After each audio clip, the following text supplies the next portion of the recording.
Amis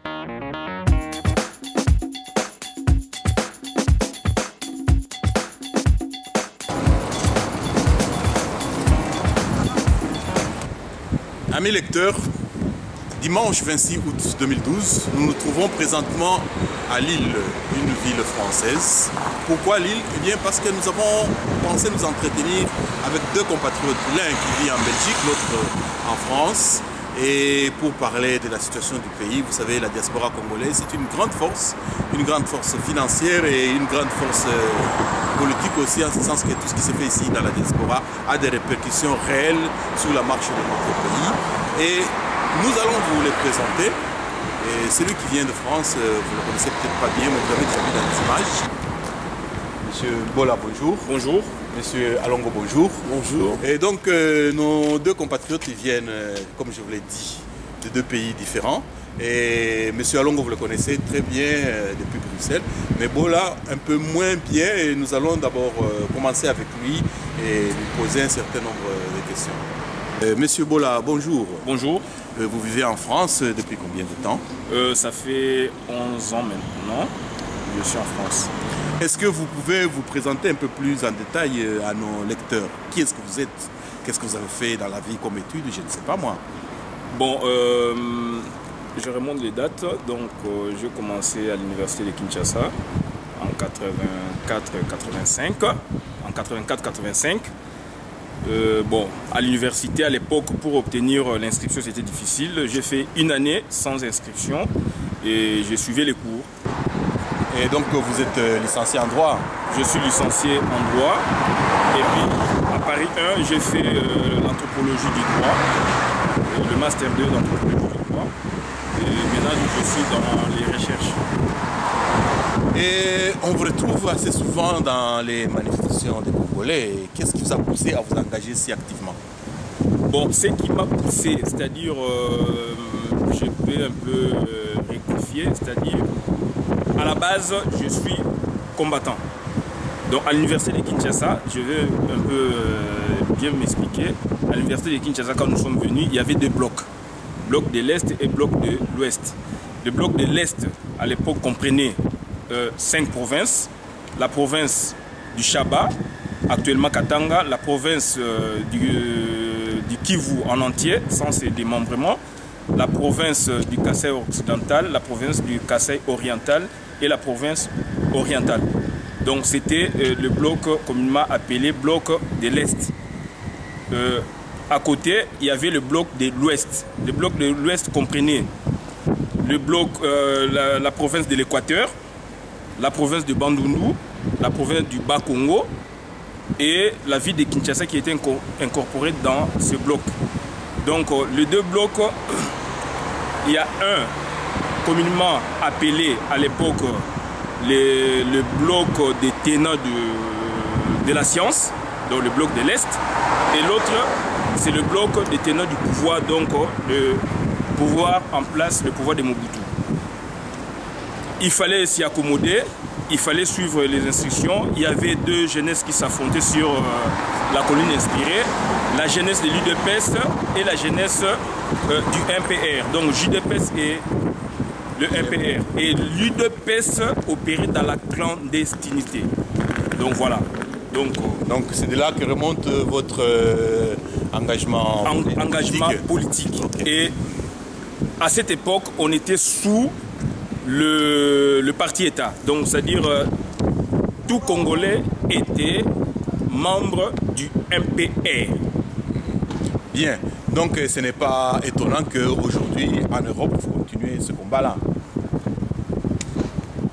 Bon, en Europe, je continuais. En 2005, on a marché. On a marché pour ne pas renouveler le 1+4. En 2005, on a fait Trocadéro jusqu'à Alma Marceau. Et après, je n'ai pas vu d'autres actions de grande envergure comme maintenant, puisque moi, je suis de l'UDPS.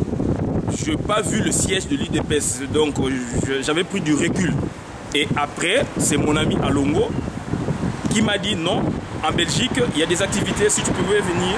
Et à l'époque, donc, je ne descendais pas beaucoup, mais je faisais des échanges épistolaires, politiques avec mon ami Alongo. Et Tchakoudia aussi, après, on a fait beaucoup d'échanges, et Henri Monquet aussi. Bien. Ces jours-ci, il y a des éléments importants par rapport à la situation de notre pays. C'est d'abord les fameuses élections qu'il y a eu en 2011, le hold-up électoral. Parlons un peu de ça. Quel est votre regard par rapport à ce qui s'est passé lors des élections et tout ce qu'il y a eu comme mouvement de Congolais ici à l'étranger? Bon, qu'est-ce que je retiens donc de grandes manifestations pour dire non au président sortant. J'ai cité Hippolyte Kanambe, alias Kabila, puisqu'il a volé notre victoire et on a soutenu et on continue à soutenir le président élu par le peuple congolais, le docteur Etienne Tshisekedi Wamulumba. Donc on est là sur nos attentes de le réhabiliter puisqu'il est en résidence surveillée, il ne bouge pas, il n'a pas l'impérium. Nous, de l'extérieur, puisqu'on dit la diaspora, c'est elle qui libère le pays. Donc on est là à l'extérieur avec les moyens de bord pour faire face à cette imposture qui est à la tête de notre pays depuis très longtemps, soutenue par l'Occident. Et en dehors de ces rappels plus ou moins historiques, vous personnellement, qu'est-ce que, de quoi, donc, je ne dirais pas vous vous plaignez, mais qu'est-ce qui vous chagrine, qu'est-ce qui vous fait mal au cœur par rapport à notre pays? Qu'est-ce que vous aimeriez qu'il puisse changer si vous avez un message, soit en direction de la population ou des actions à concevoir, je ne sais pas. Bon, nous, pour répondre à cette question, je vais reculer un peu dans le temps pour dire dire à la population qui me suit, nous à l'époque, puisque j'étais combattant, puisqu'il y a une frange, donc on doit préciser, il y a une frange de combattants au pays, et ici il y a le combattant planétaire. Donc c'est-à-dire à l'époque, puisque on devait, n'est-ce pas, appuyer à l'époque l'opposition, on menait des actions sur terrain. Des actions telles que les sifflets, on battait les casséroles pour faire du bruit, les klaxons de chauffeurs taxi, etc. pour embrouiller un peu le pouvoir en place dans sa démarche. Donc on faisait des villes mortes, on faisait des obéissances civiles. Donc il y avait autant d'actions qu'on menait sur les terrains. On barricadait aussi les routes pour que vraiment le pouvoir en place soit vraiment dans des difficultés. Oui, aujourd'hui, les gens vivent au jour le jour. Vous pensez qu'ils peuvent encore réussir cela ou s'ils ne réussissent pas compte tenu de la précarité de leur mode de vie? Qu'est-ce que vous suggérez? Qu'est-ce qui peut se faire? Vu la situation actuelle, vu la crise qui touche tout le monde, donc moi j'aurais voulu leur dire, n'est-ce pas, de ne pas reconnaître ce pouvoir, de ne pas reconnaître ce pouvoir, de ne pas, n'est-ce pas, suivre leurs instructions. Il y a des moyens, il y a des grèves illimitées, on faisait des grèves illimitées. Il y a la rentrée scolaire. En France, on voit, on donne des allocations pour la rentrée scolaire. Mais est-ce qu'au pays, il y a quelque chose de prévu? Non. Les parents doivent débourser des sous pour acheter des objets classiques pour leurs enfants, payer les minervales, etc. Alors que le pays, on a un pays riche, alors que les gouvernants remplissent, n'est-ce pas, plein les poches. Et la population est délaissée. Donc moi je me dis, pour l'instant, il y a la rentrée qui s'annonce, donc il faut vraiment faire la désobéissance. Voilà. Monsieur Bola, à l'est de la République, il y a un mouvement qui se fait appeler M23 et bon, personne n'est naïf, hein. On sait qu'il y a quelqu'un qui a fabriqué cela. Mais vous, qu'est-ce que vous en dites? Bon, le M23, mouvement 23 mars, comme on dit, à mon avis, c'est une armée rwandaise qui est dirigée par Kagame et son imposteur Kabila au pays. Donc, c'est-à-dire, M23, il a quel objectif? L'objectif, c'est de balkaniser notre pays. C'est de diviser notre pays. C'est-à-dire, aujourd'hui, je me dis, ça c'est mon point de vue personnel, je me dis, c'est une branche privée du Rwanda qui opère sur notre territoire. Donc, le M23 est en train de tuer notre population. Le M23 a la même mise sur notre territoire. Une partie de notre territoire. Sur une partie de... C'est le territoire national, puisque quand on parle d'une partie du territoire, donc c'est le territoire national qui est concerné. Donc ça dit le M23 a mis la main sur le territoire, sur le foncier. Le M23 suit à peu près la politique que le gouvernement colonial avait suivi, puisque le gouvernement colonial avait en son sein, n'est-ce pas, les sociétés multinationales.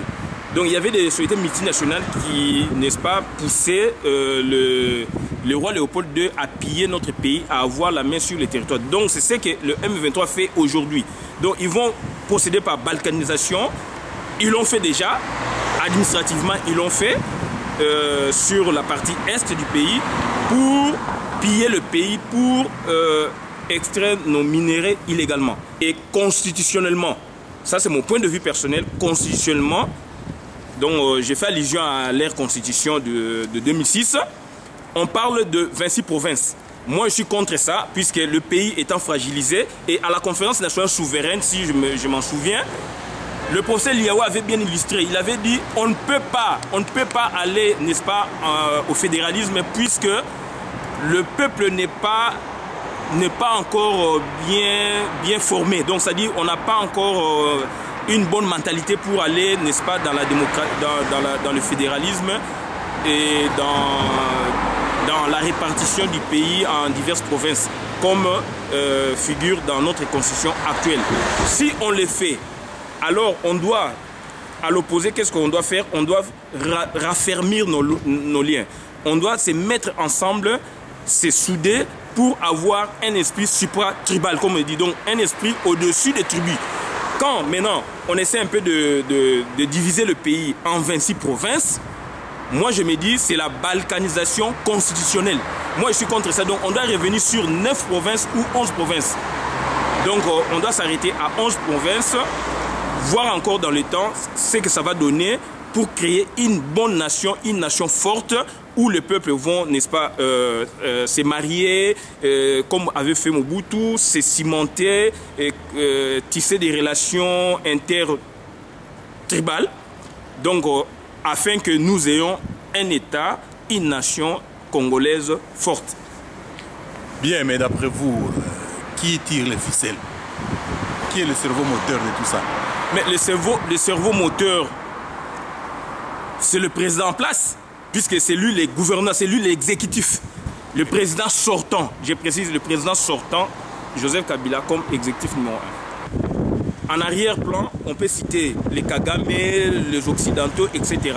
Mais nous, on voit, c'est la marionnette qui est à la tête de notre pays. Bien. En politique, une fois qu'on a fait des constats, c'est très bien, mais on ne va pas s'arrêter là. Il faut des propositions. Vous, personnellement, quelles sont vos propositions pour que enfin le Congo sorte de cette crise-là? Pour que le Congo sorte de cette crise, on doit voir les choses clairement. C'est-à-dire quoi? Pour moi, ça c'est mon point de vue personnel, réorganiser les élections, ça c'est une des préoccupations majeures. Personne ne peut le nier, les Congolais qui vivent à l'étranger sont devenus une force incontournable. Dans la situation actuelle de crise, qu'est-ce qu'ils peuvent faire pour que ça puisse avoir un impact sur la marche du pays et que les choses changent le plus vite possible? Bon, moi, c'est un point de vue personnel. C'est nous qui alimentons le pays, n'est-ce pas, en vivres, en véhicules, donc véhicules de transport, en ceci, cela, produits pharmaceutiques, médicaux, etc. Donc j'aurais souhaité que, s'agissant par exemple de transport, n'envoyer plus de véhicules au pays. Comme ça, eux, ils ont l'argent, ils peuvent faire ce qu'ils ont l'obligation de faire. Mais ce sont nos propres frères qui gèrent ces bus, ils seront au chômage si on n'envoie pas les bus. Oui, mais justement, donc, c'est-à-dire, bon, ça c'est une des pistes, puisque quand on envoie quand même, d'un côté, c'est pour la famille, mais de l'autre côté, c'est le pouvoir qui en profite, puisqu'il y a du transport, il y a de la circulation de bus, etc. Donc, moi, j'aurais souhaité qu'on bloque ça, et puis on verra la suite. Bien, merci. Est-ce que vous avez un dernier mot par rapport à tout ce dont nous venons de parler? Le dernier mot, c'est que j'aurais demandé à tout Congolais d'être confiant à l'avenir, puisque notre pays est grand, notre pays est riche, donc l'avenir nous appartient, il est prometteur, il ne faut pas se décourager et il faut voir les choses en face. Bien, merci. Donc, et il ne dépend que de nous pour que ça change. Bien, merci M. Bola. Comme on a commencé, vous n'étiez pas seul, nous allons essayer d'écouter maintenant aussi M. Alongo, lui, qui est venu de Belgique. Nous poserons un certain nombre de questions avant de conclure pour tous. Chers lecteurs, nous allons nous entretenir avec M. Guess Alongo du Mirgec, qui est aussi de la majorité présidentielle populaire. Monsieur Alongo, il se prépare un sommet de la francophonie à Kinshasa. Qu'en pensez-vous? Heureusement que... Bonjour, monsieur Cheikh Fita, merci de m'avoir accordé la parole. Heureusement que vous dites qu'il se prépare un sommet. Se préparer ne veut pas dire se tenir.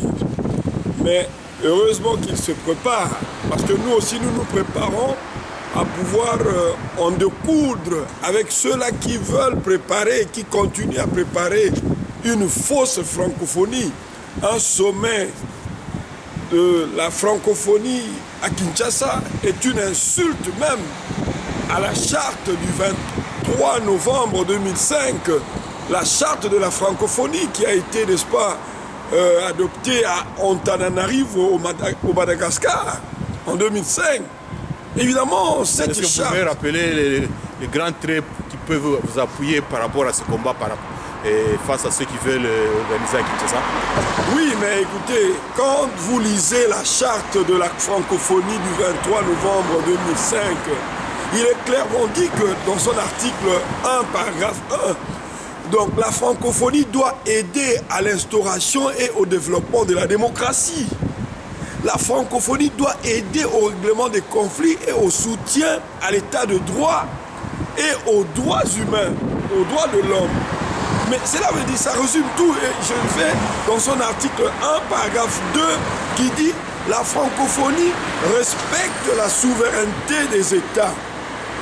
Or, l'article 5 de la Constitution du 18 février 2006, qui est la leur, parce qu'il y a quand même un État chez nous, dans cette forme-là, mais qui a une Constitution, parce que c'est de cette Constitution qu'ils tirent leur existence, ceux qui sont au pouvoir, le pouvoir en place. Mais l'article 5 dit ceci, que la souveraineté appartient au peuple congolais. Mais si la souveraineté appartient au peuple congolais, mais le peuple congolais donc s'est exprimé le 28 novembre 2011 à travers les élections. Le peuple congolais s'est exprimé en faveur du candidat numéro 11, Étienne Tshisekedi Moulumba, qui a été élu.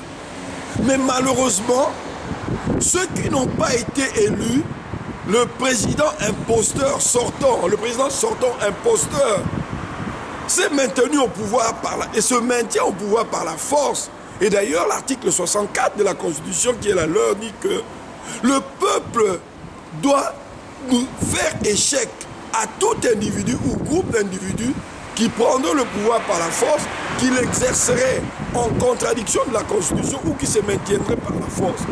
Cela veut dire en d'autres termes que le secrétaire général, qui d'ailleurs, en vertu de l'article 7, paragraphe 3 de la charte du 23 novembre 2005, qui régit la francophonie, il se tient informé en permanence de l'état des pratiques de la démocratie et des droits, de la démocratie, des droits et libertés dans l'espace de la francophonie. Oui, si cela veut dire en d'autres termes que... Oui. Monsieur Abdou Diouf, il a oublié de se soumettre à cet article-là. Tout à fait, parce que monsieur Abdou Diouf, comme on dit, il se tient informé en permanence de l'état des pratiques de la démocratie, des droits et libertés dans l'espace de la francophonie. Donc il est donc informé de la situation congolaise, qu'il n'y a pas de démocratie, il n'y a pas de liberté, il n'y a pas de respect des droits de l'homme. Mais M. Abdou Diouf, qui le sait très bien, au lieu bien au contraire, comme le dit l'article 1, paragraphe 1, l'article 1, paragraphe 1, au lieu de soutenir et au lieu d'aider à soutenir, n'est-ce pas, l'instauration d'un état de droit, non, il veut absolument que le sommet de la francophonie puisse se tenir à Kinshasa. Mais en ce moment-là, il ne respecte même plus le texte qui lui donne le pouvoir d'exister en tant que secrétaire général de la francophonie. Et nous nous insurgeons contre ça. Nous sommes ici quand même en Europe. L'Europe est une région, s'il faut présenter ça comme ça, où règne la démocratie. Et ce sont des valeurs qui sont... L'Union européenne... L'Union européenne repose, n'est-ce pas, sur ces valeurs-là, les valeurs démocratiques, le respect des droits et libertés fondamentaux. Mais si le président Abdou Diouf ne respecte pas, qui est le secrétaire général Abdou Diouf, ancien président d'ailleurs, qui devait donner un exemple, parce que chez lui au Sénégal, il s'est tenu des élections. Mais le président sortant, Abdoulaye Wade, a échoué aux élections. Il s'est retiré calmement. Il ne s'est pas accroché au pouvoir. Macky Sall a pris le pouvoir. Mais pourquoi lui, qui est d'ailleurs originaire d'un pays qui fait même la fierté aujourd'hui de l'Afrique pour la démocratie, mais pourquoi il ne peut pas soutenir le peuple congolais parce que la souveraineté appartient au peuple? Mais malheureusement, lui, il ne soutient pas la souveraineté du peuple, il veut soutenir, n'est-ce pas, les opinions ou la volonté d'un individu qui prend en otage tout un État, oui, toute une nation. Oui, d'après vous, si M. Abdou Diouf se comporte de cette façon, est-ce par distraction ou bien il est sous pression? Ou bien, je ne sais pas quoi, moi, d'après vous? Ben, qu'il soit sous pression ou qu'il soit distrait, là n'est pas le problème. On dit très bien que toute personne dans un État démocratique, dans un État de droit, est soumise à la loi. Toute personne doit respecter la loi. Que vous soyez président de la République, que vous soyez roi, que vous soyez qui, je ne sais moi, qui, vous êtes obligé de respecter la loi. Nous n'allons pas nous en tenir à vos émotions, à vos réflexions, ou à la pression.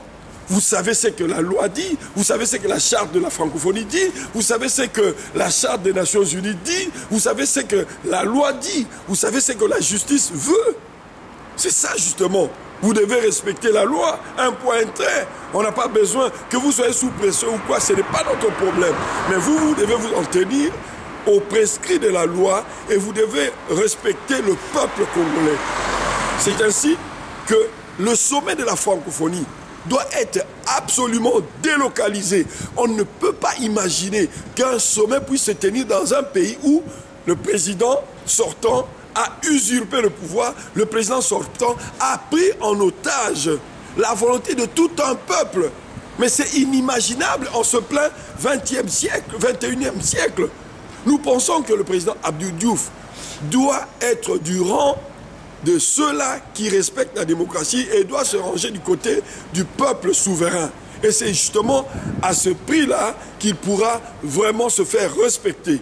Parce que si il ne veut pas suivre la volonté du peuple, il va malheureusement se faire griller et ternir son image. Nous pensons que c'est comme ça que les choses doivent se faire.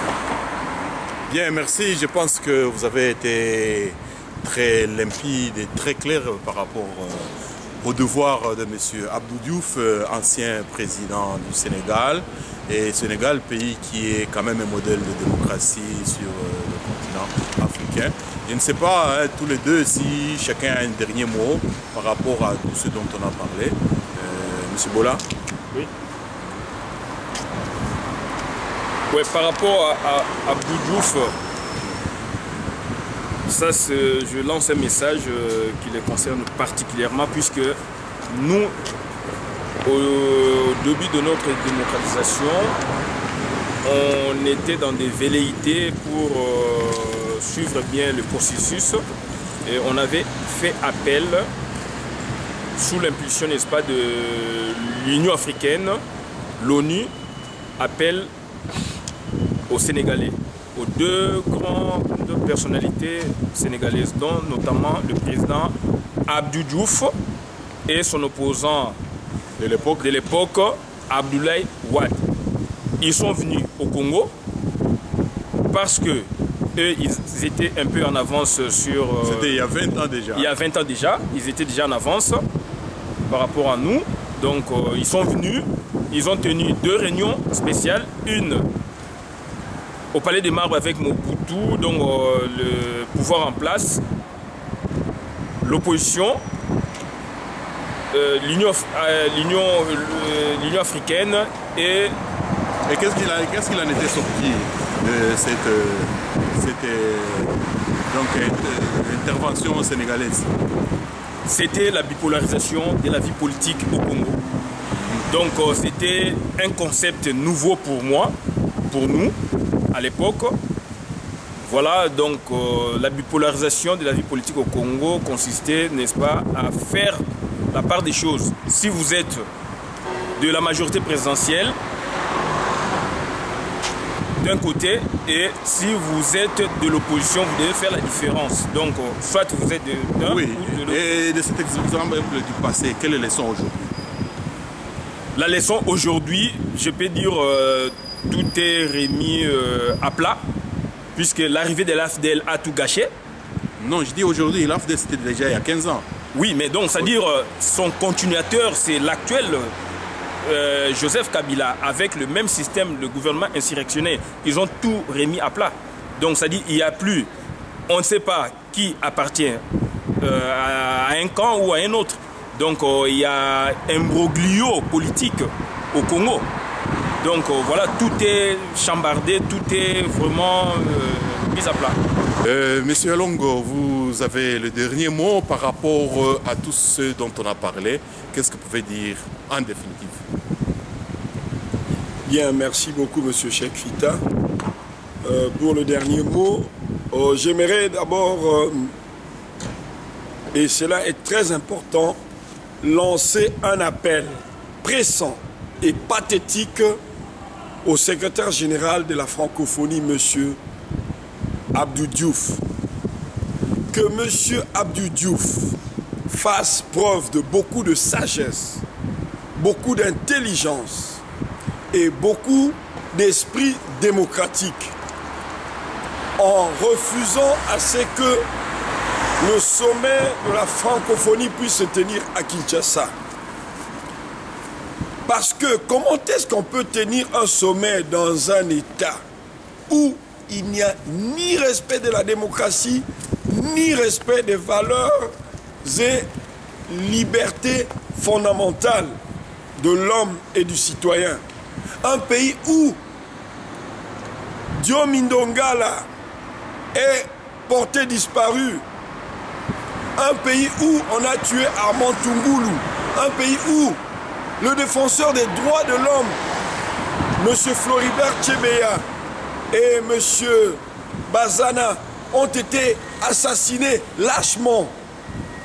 il serait, à mon sens, incongru que M. Abdou Diouf, en tant que secrétaire général de la francophonie qui soutient la démocratie, puisse accepter que le sommet se tienne à Kinshasa. J'aimerais aussi que le président François Hollande puisse ne pas se rendre à Kinshasa, puisse refuser de s'y rendre, parce que j'ai évoqué toutes les raisons ici, absence de démocratie, kidnapping de M. Diomi Ndongala, qui est de la majorité présidentielle, et que tout ça prouve à suffisance que l'autorité en place, le gouvernement, le gouvernant, l'exécutif ou même le Parlement qui est là ne respecte pas les droits et libertés fondamentaux de l'homme et du citoyen. Voilà pourquoi nous nous insurgeons totalement contre une éventuelle tenue d'un quelconque sommet à Kinshasa, un sommet de la francophonie à Kinshasa. Refuser de faire tenir ce sommet à Kinshasa et le délocaliser serait une réponse on ne peut plus positive et humaine.